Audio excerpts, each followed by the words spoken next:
6 o'clock, and I would like to welcome you to the Thursday, August 1st, 2024 meeting of the Glenn County Board of Commissioners.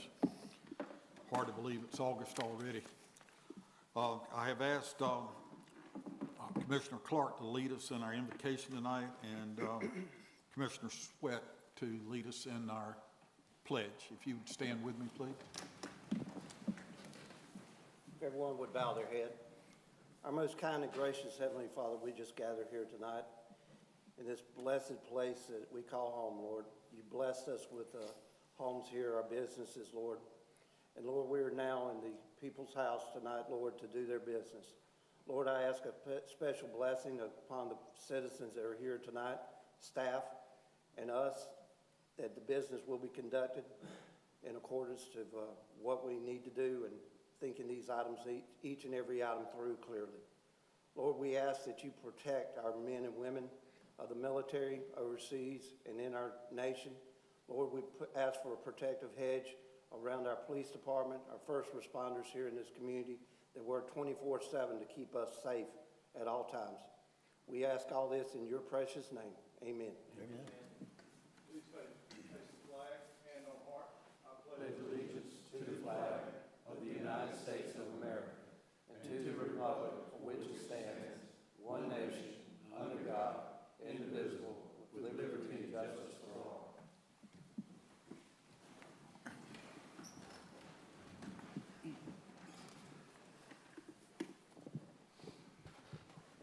I have the privilege this evening to recognize one of our fallen from World War II. And I'd like to read that proclamation, please. Recognizing the heroic acts of Flight Officer Luther Curtis Reese. Whereas Luther Curtis Reese, a Georgia native, joined the Georgia Army National Guard in 1939 at age 18. He served in the Anti-Submarine Patrol Unit as a spotter and gunner. In January 1943, he entered in the U.S. Army Corps as a cadet training program and earned his flight wings in October 1943. And whereas in March 1944, Reese shipped out to England, and in April of 1944, he joined the 359th Fighter Group, 107th Fighter Squadron, U.S. Army 8th Air Force Station in East Wethering, Norfolk, England. And whereas on July 21, 1944, while flying on his 27th mission, Reese was piloting a B-51B as part of the bomber escort mission to Munich. After becoming separated from his fellow fighter pilots, he continued to follow Commander Hap Arnold's orders to search for targets of opportunity. During his second strafing run on a German air base, Reese received enemy air defense fire and crash landed near Mettelschutz, France. He attempted to hide in the woods, but was ultimately captured and later executed by the German, I can't say it, Feldgendarmerie, forgive me. And whereas on July 14, 2024, the community of Mettelschutz, Alzheims, France, dedicated a steel stone monument to Flight Officer Luther Curtis Reese. And whereas First Officer Reese was awarded the following: the Purple Heart posthumously, Distinguished Flying Cross, Air Medal with 3 oak leaf clusters, European Campaign Medal, American Defense Medal. He is buried in the Lorraine American Cemetery in St. Abbot, France. Now, therefore, be it proclaimed by the Glenn County Board of Commissioners that it hereby recognizes Flight Officer Luther Curtis Reese for his heroic acts and unwavering bravery in the face of adversity. His dedication and ultimate sacrifice in service to his country are honored and remembered, and he stands as a true testament to the courage and commitment of all who serve in the armed forces. Be it further proclaimed that this recognition is a lasting tribute to Flight Officer Luther Curtis Reese's legacy, ensuring that future generations will remember the extraordinary contributions and the ultimate sacrifice he made in the pursuit of freedom. In witness thereof, I set my hand this day. Mr. Reese was a Brunswick native. He is the grandfather of Brad Brown, our local past mayor, local involved citizen in our community. The community in France proclaimed the monument in honor of, in recognition of what Flight Officer Reese did in the self-sacrifices that he made in serving his country and protecting the coast of France. So tonight, we're honored. I thought Brad Brown was going to be here this evening. He's not here to present this proclamation, but in honor of and remembrance of his grandfather, we this night make this proclamation, and thank you.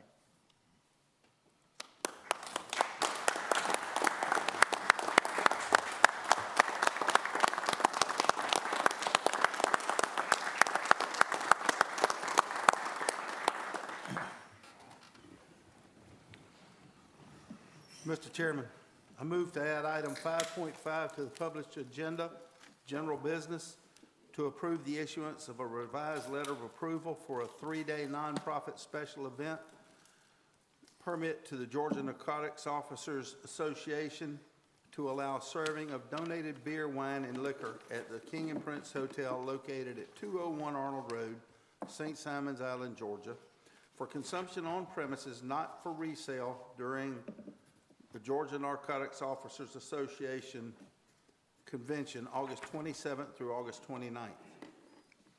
Mr. Chairman, I also move to add item number 12 to the published agenda, general business, discussion on the Live Oak traffic disruption on St. Simons Island. Have a motion by Commissioner Rafalski to add these items to our published agenda. Any discussion? Do I hear a second? Second. Have a motion and a second by Commissioner Clark and Booker. Any other discussion? All in favor, please raise your right hand. We will add those to the published agenda. Mr. Chairman, I move to approve the consent agenda for general business with the exception of anything a commissioner wishes to pull. Have a motion by Commissioner Rafalski. Do I hear a second? Second. Have a second by Commissioner Booker. Any discussion? Motion to approve the consent agenda. All in favor? That is unanimous.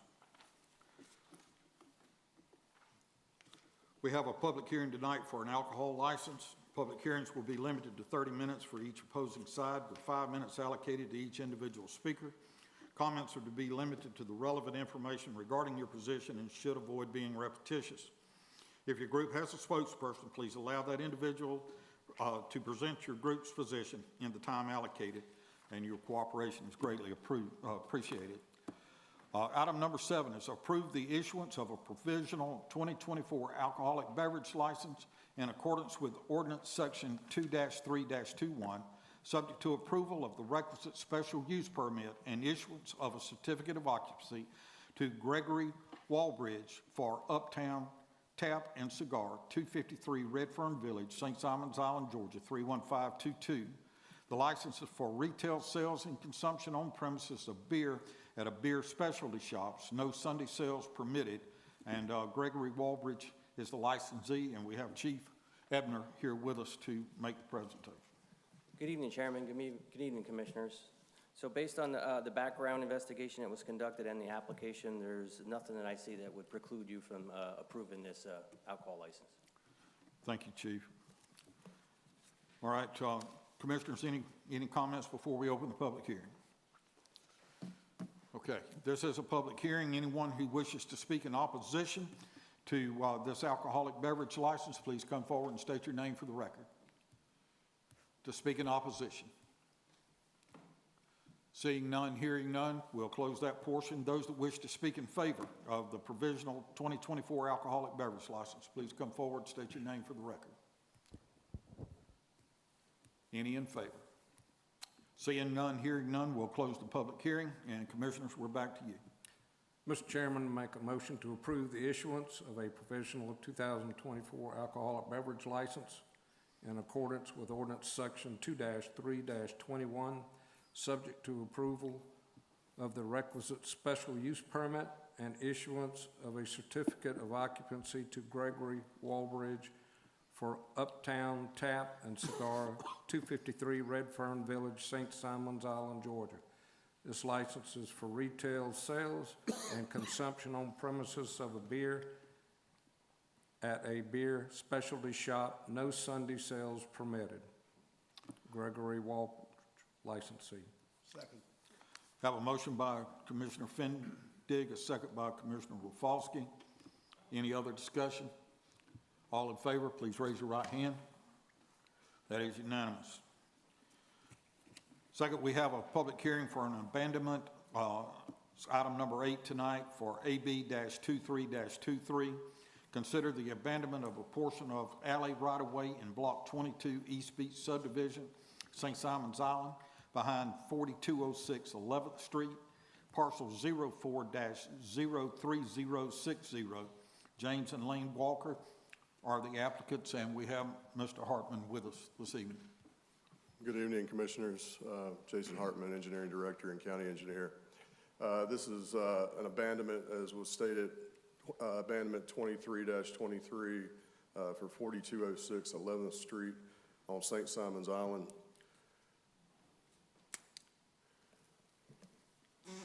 Some details about this abandonment is this is owned by the applicant, Mr. James and Ms. Lane Walker.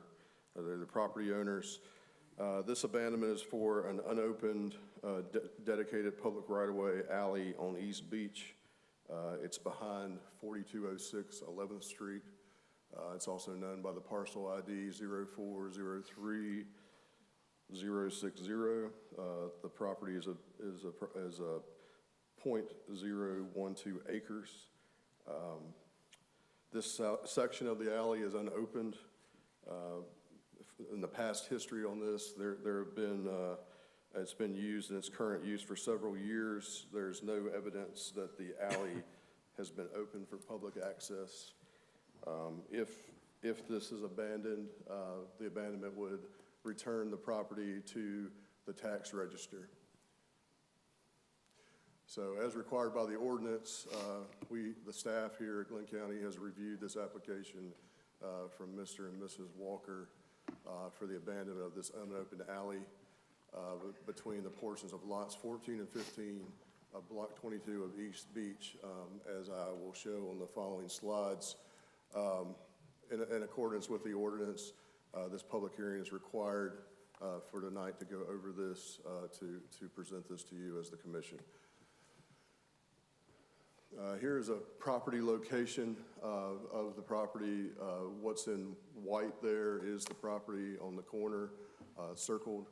This is nestled between 11th Street and 12th Street, and that road along the property on the right there is Dixon Lane. So there's the property location. Abandonments require a plat to be performed and to be produced. This is an overall view of the plat that was prepared, and we'll zoom in here. In that reddish area of the rectangle is the actual abandonment, where half of the property in the alley would go to the property owner here. So I'll zoom in on the next slide to see the abandonment area a little bit more clearer. I apologize, the red area should just line along those property lines there. It looks like it's coming up a little bit, but it should hug that bold black line where those two dots connect.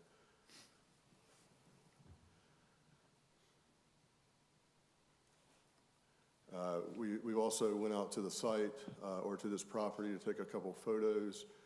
This is looking in the east direction. If you look back at this plat, the north arrow is kind of giving the direction of where we're kind of at a diagonal there, but this first photo is looking east at the back side of the property, and the next photo is looking west. We also have, where we put this out for any public comment, we did not receive any public comments for this abandonment. Through our DRT review process, or not DRT, but through our review process of the abandonment, we did receive some comments from some utility folks. At the JWSC, they believe that this abandonment does not impact any JWSC services. However, there were a few encroachments that they noted I will go back to those in a few minutes. The Georgia Power approved it with a condition. There is a service lateral passing through the area, but based on their diagram, it's above where the property where they're going through. So it's really not a line that's going through this proposed area.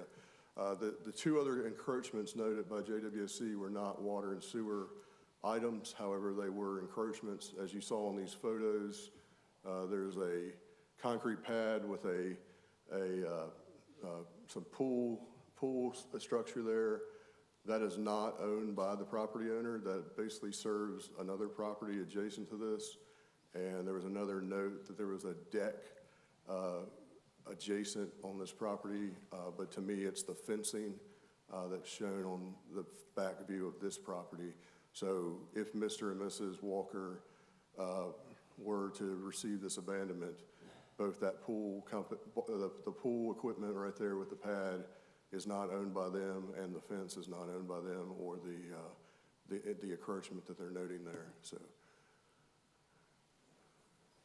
So with this, we have some motions our possible motions that we have are listed here. We have 4 motions to approve AB 23-23 as we presented tonight. Approve 2323 with the following conditions: defer this to another meeting, or deny this request in its entirety. As the county engineer, I'm recommending that the second one there, to move to approve 2323 with the following condition: allow for a drainage and access easement to be retained over this whole portion of this property if the request for the abandonment. So that's the presentation on this abandonment. If there's any questions, I'm happy to answer any. Can you go back to the slide of that's maybe 4 back, Jason. It's the Okay. one of the neighborhood. One more. It's more than 4, I'm sorry. Right there. This one? Yeah. Okay. Have the other 2 lots on the other side of the lot that hasn't had an abandonment, have they already been abandoned? No, the one that's right across from, No. It would be 03057 and 04038. Those look like the abandonment's already taken place on that. I see what you're saying. Right there. It looks like those have, I'm not for certain if they have or not, but as you're observing there, it looks like they've jut out and they look like they've been abandoned there. Looking at this map that I can see, the dashed line is there like the property line ended and the abandonment's taken place. Yes, sir. Okay. That's what it looks like to me as well. Thank you. We can confirm that. Also, one question, what about the pool equipment now? And Apparently, it's been confirmed that that pool equipment is not the owner that's requesting the abandonment, and it's an adjacent owner, I guess, across from the one north of that, if we're looking at this diagram. And basically, their concrete pad and pool equipment is on but if we do the abandonment, the concrete pad is slightly outside of, or it encroaches on it a little bit there. So that's what we're dealing with there. I mean, when we went back through the first wave of all these East Beach, alleyways that hadn't been used, I don't know how that got out or inside the box. I don't think this particular property is part of that East Beach. The ones that were already approved, I don't think that this is that, and I can confirm that. I think this is a separate abandonment that was requested before that cluster of East Beach ones were all lumped together. But where the pool equipment is, we hadn't abandoned that officially, is that No, correct? sir, that's still public. So if we had any reason to access, we would have every right to remove that pool equipment through there. So basically what's north of there would be still an alleyway for the county there. So they haven't requested the abandonment on the northern, north of that property that would be adjacent to that. But that's technically in the county easement. Yes, sir. okay? And,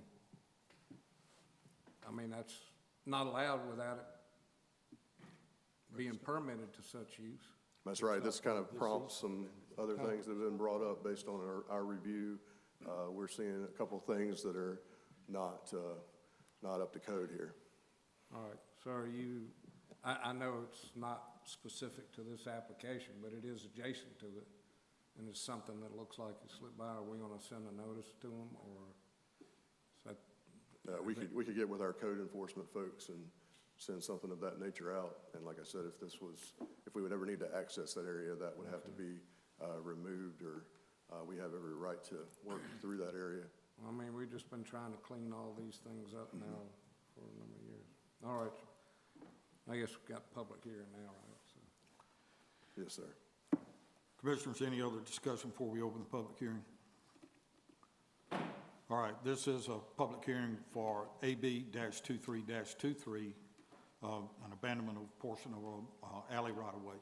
Any who wish to speak in opposition to AB-23-23, please come forward, state your name for the record. Any to speak in opposition? Seeing none, hearing none, we'll close that portion. Any who wish to speak in favor of AB-23-23, please come forward, state your name for the record.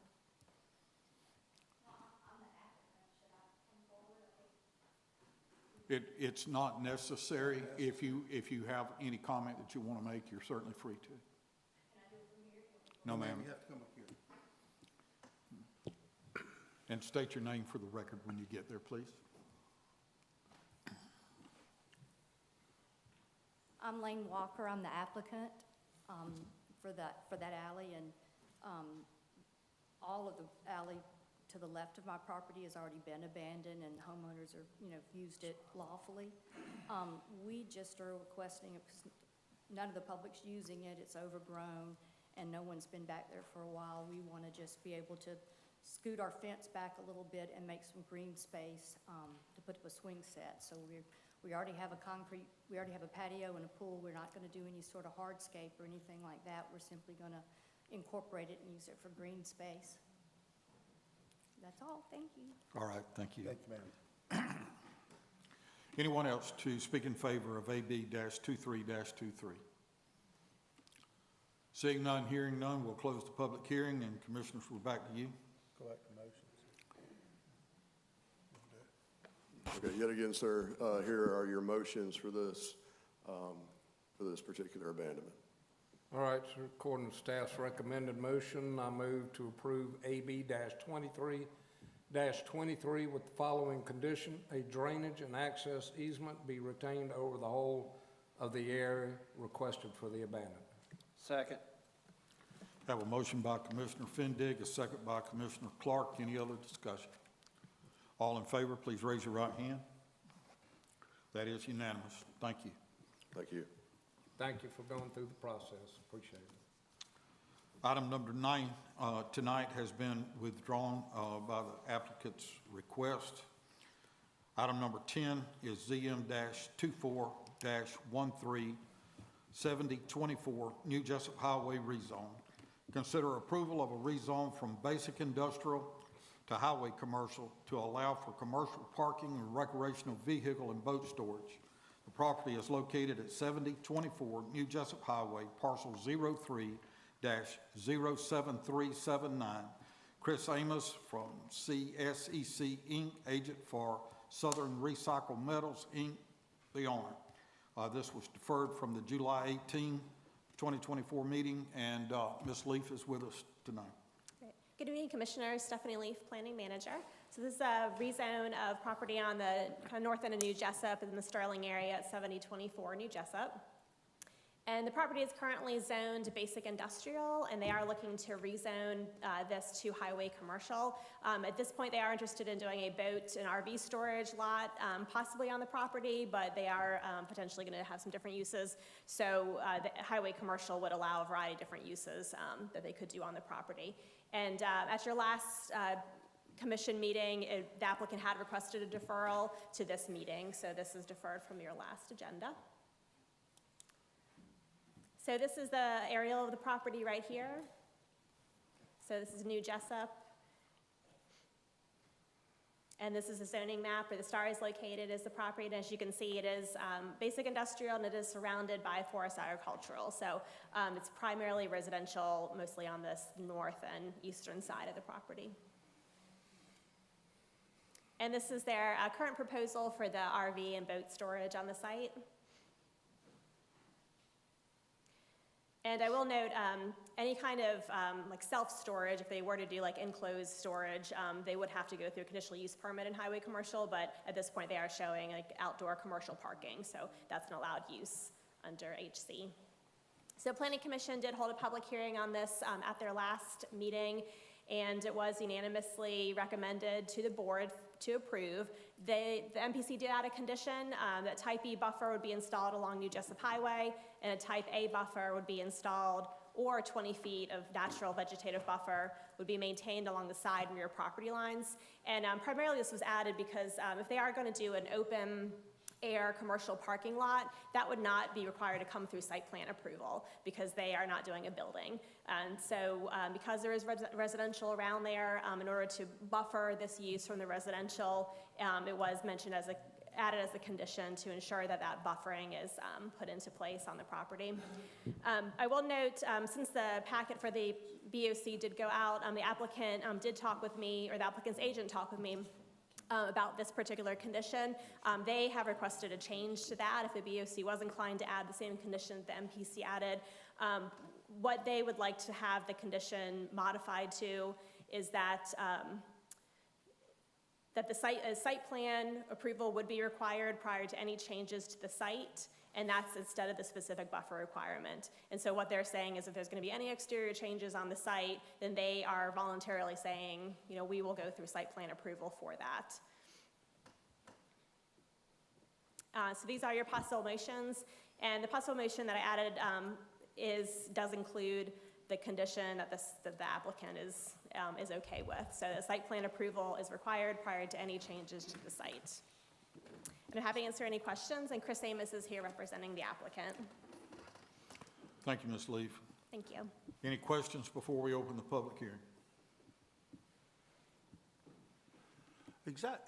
Is this area already fenced off? I will defer to the agent on that. Yeah. I believe there is partial fencing, but I'm not sure if all of it is. Thank you. Can we hear from Chris, Yes. please?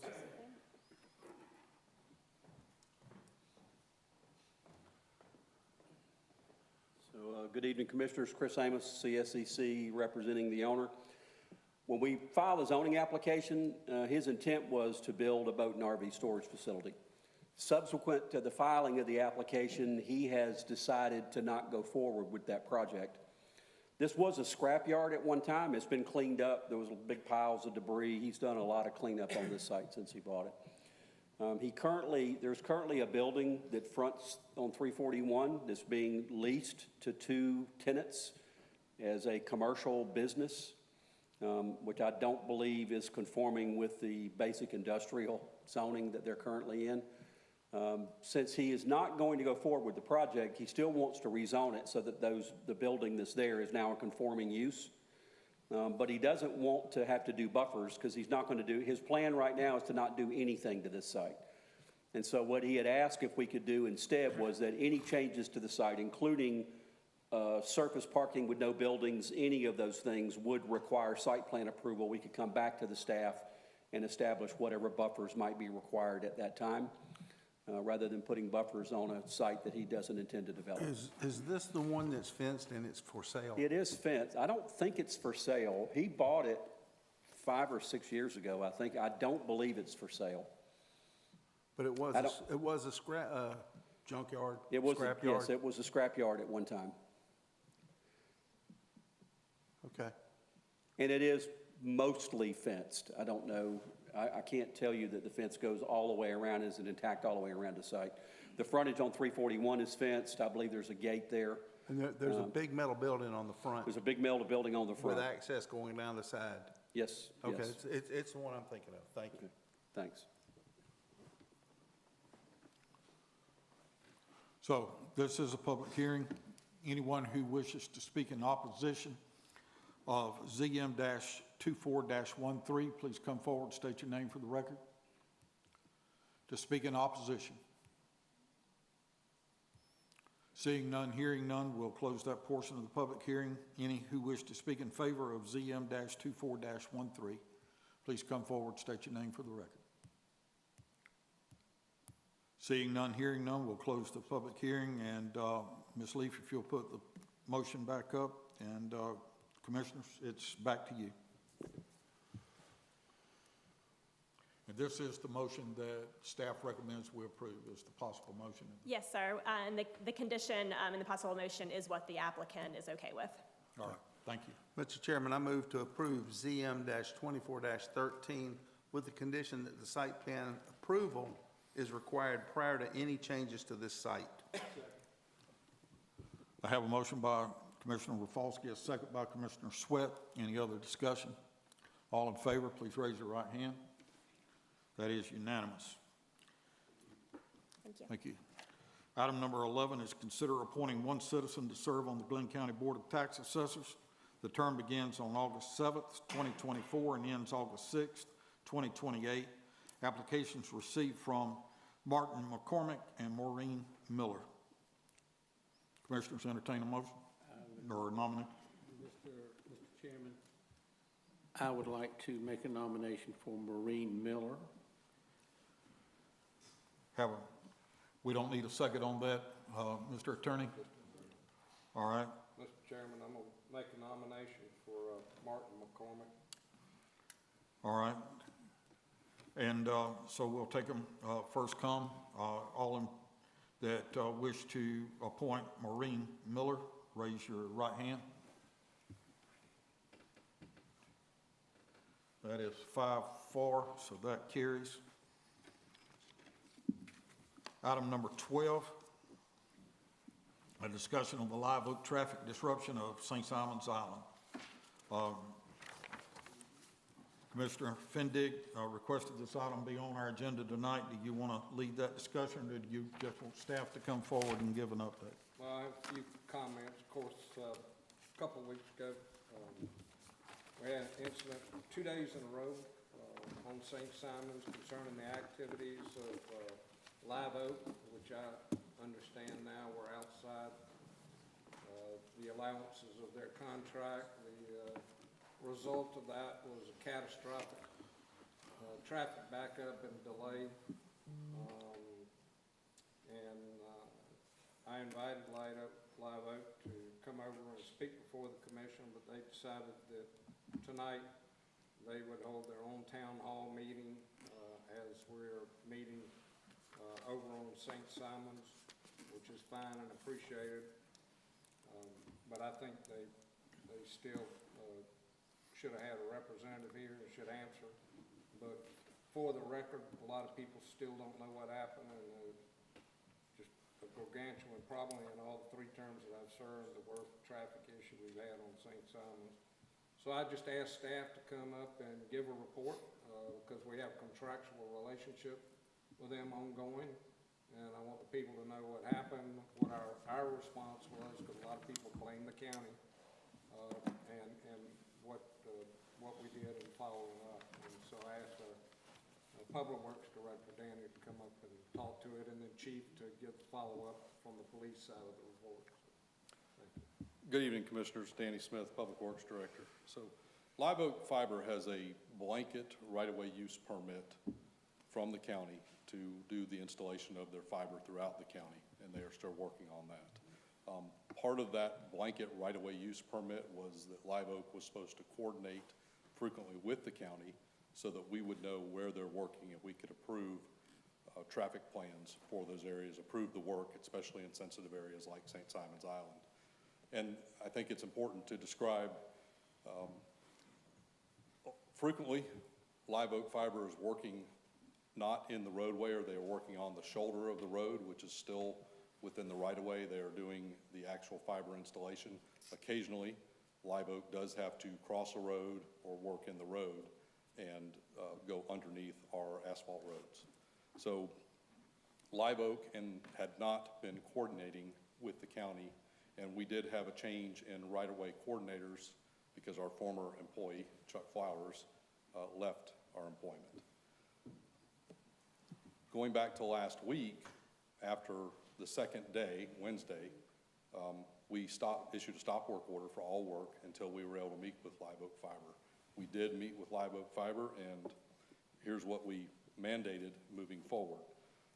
Live Oak must meet weekly with the Public Works right-of-way coordinator. The second meeting is scheduled tomorrow. They did meet last Friday. We are meeting weekly on Fridays for them to present upcoming work to the right-of-way coordinator and to Public Works, so we can then approve or disapprove where they're going to work. We can mandate that they need to be working at night or daytime, and we can also ensure that they have an appropriate traffic control plan for the work they are doing. Last week, they had not notified us. They did not have an appropriate traffic control plan, and they were working in the daytime. Had we known they were going to do that, we would not have allowed it and would have had them doing that work at night when there wouldn't be that impact to traffic. Any work completed in the roadway must have a location-specific traffic control plan that is prepared by a traffic control, somebody that's been trained in traffic control supervision, and that's through ATSA, that you get that certification, or an engineer can prepare that plan. All work on arterial and collector streets on St. Simon's Island must be completed at night. So anything on Frederica, anything on Demery, roads like that must be completed at night. If they're working in residential areas and not going to have an impact on traffic, it would probably be more of a disruption to have that work going on at night.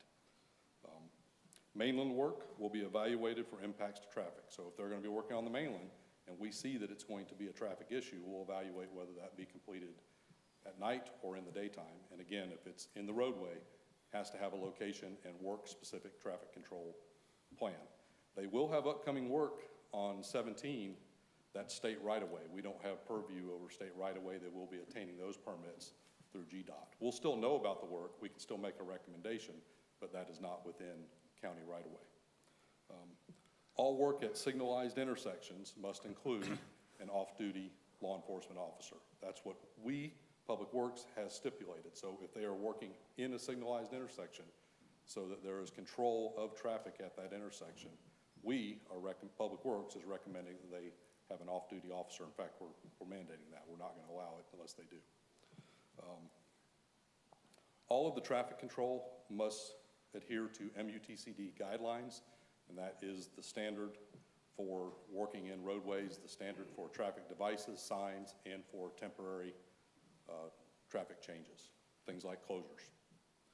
And any further violation, and we will issue additional stop work orders and a citation. And I should mention that Live Oak Fiber was issued a citation for failing to adhere to the right-of-way use permit that we have issued.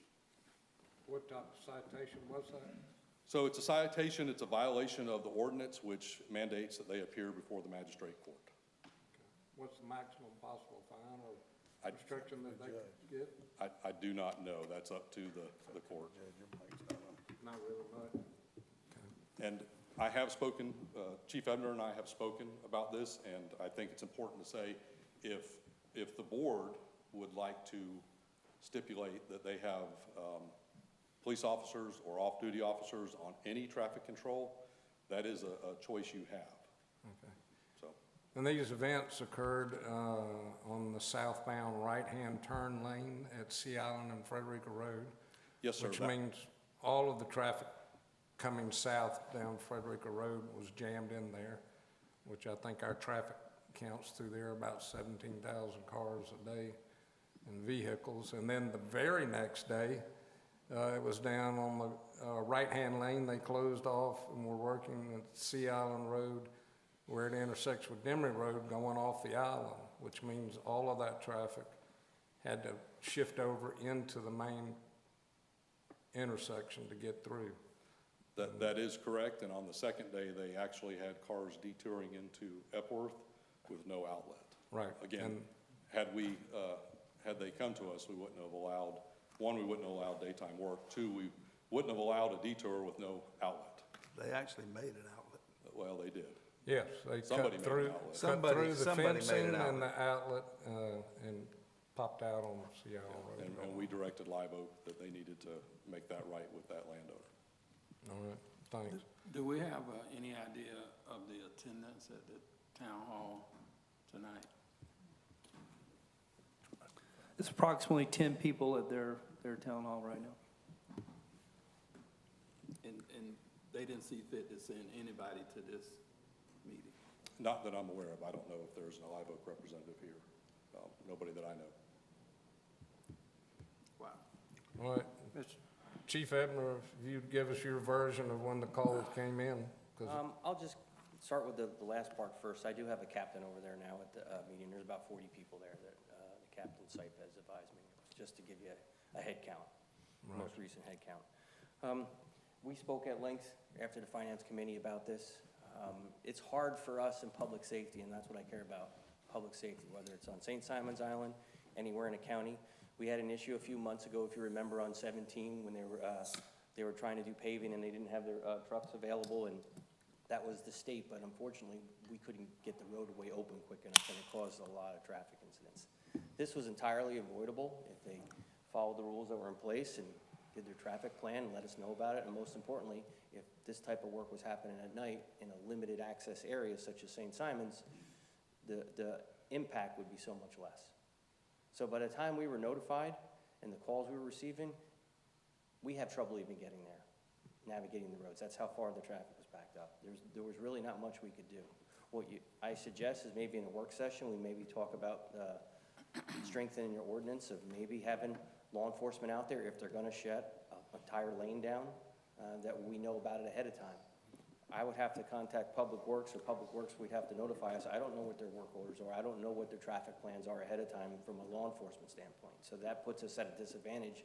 We only receive the calls after the traffic's already backed up, or if we happen to see it as it's ongoing. Aaron, the contract that we have with them doesn't allow for recourse if they violate this agreement?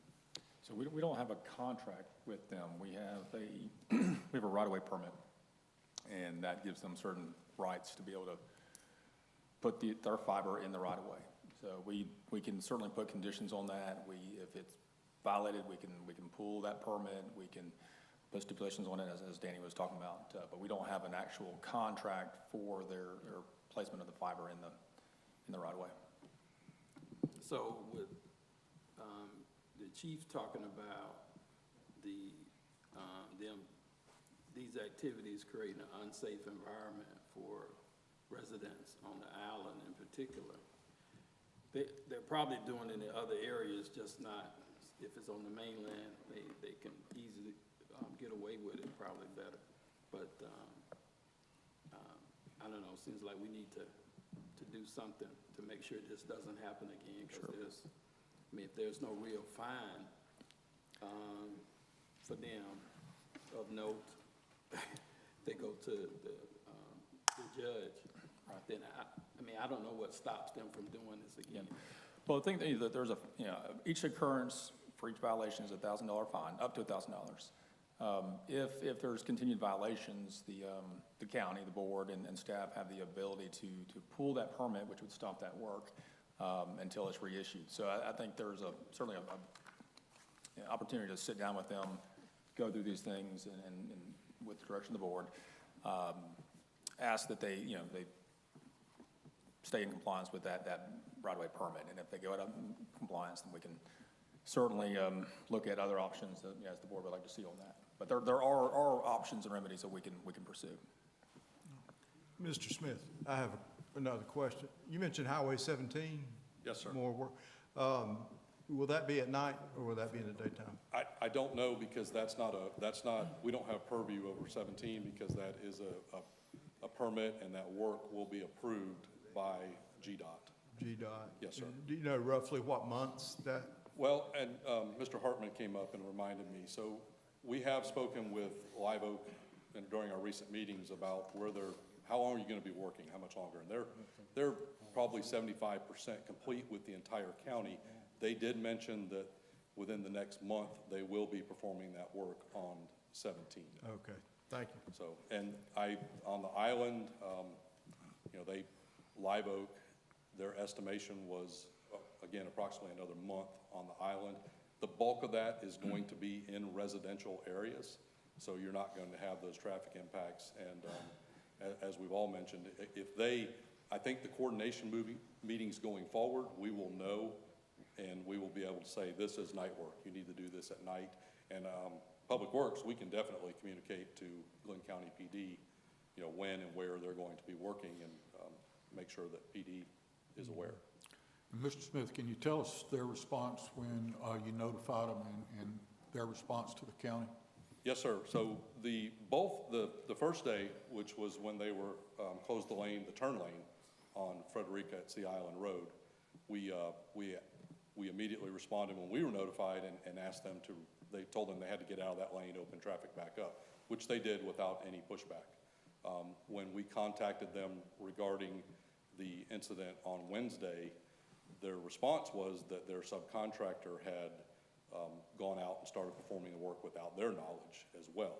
And we immediately told them to cease all work, which they did, and get traffic off. And they were close to finishing the necessary work at that time anyways. And did they not tell us that they would do whatever's necessary to try to make this right? Yes, they did. I felt like they were remorseful for their actions, and they owned their actions and owned the fault of both of those incidents. And they have been more than agreeable and willing to meet with us and work on any conditions that we have stipulated. Mr. Attorney, when if a similar violation occurred again, we reserve the right to let them in any of our right-of-ways, right? And we could withdraw that right-of-way permission if their acts should continue. That's correct. Correct? That's correct.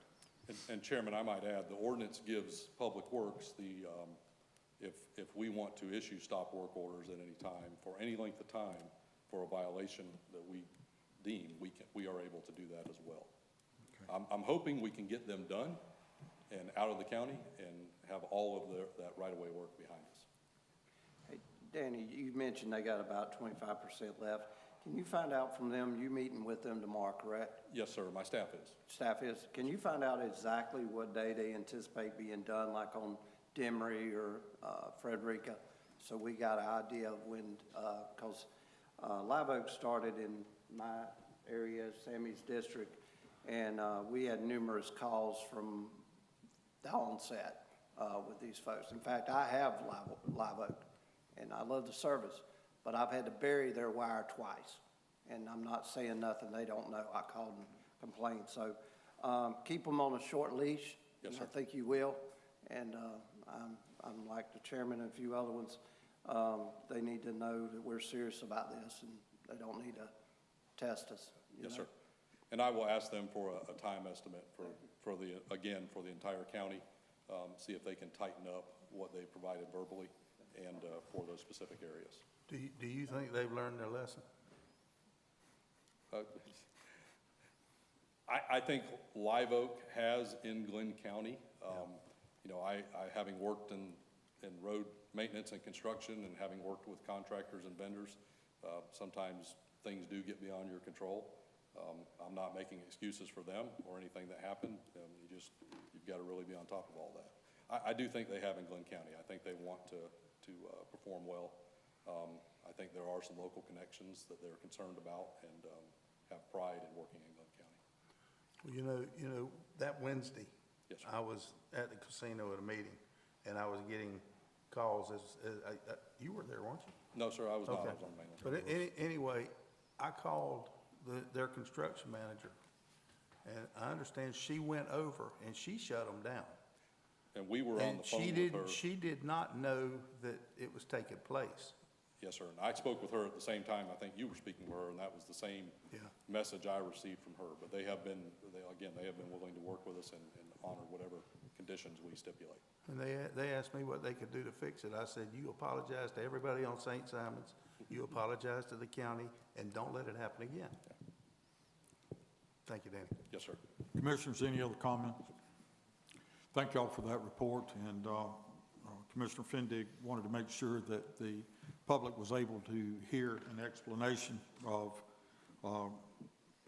what happened and our response to it. So we don't have anyone signed up for public comment tonight. We do have need for an executive session for possible litigation, Potential and pending litigation, Mr. Chairman. potential and pending litigation. Do I have a motion to go into executive session? Mr. Chairman, I make a motion we go into executive session for. Possible and pending. Potential and pending, yeah. Second. Have a motion by Commissioner Tofteson, a second by Commissioner Clark. All in favor, please raise your right hand. All right, we stand recessed. Thank you and good evening.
Chairman, I make a motion, we come out of executive session. Second. Have a motion by Commissioner Tostison, a second by Commissioner Rafalski to come out of executive session. All in favor, please raise your right hand. Any business to come before the commission? Mr. Chairman, I move the Board of Commissioners approve the executive session minutes from July 18th, July 29th, 2024 executive sessions. Have a motion by Commissioner Rafalski, a second by Commissioner Booker to approve the minutes of executive sessions. Any discussion? All in favor, please raise your right hand.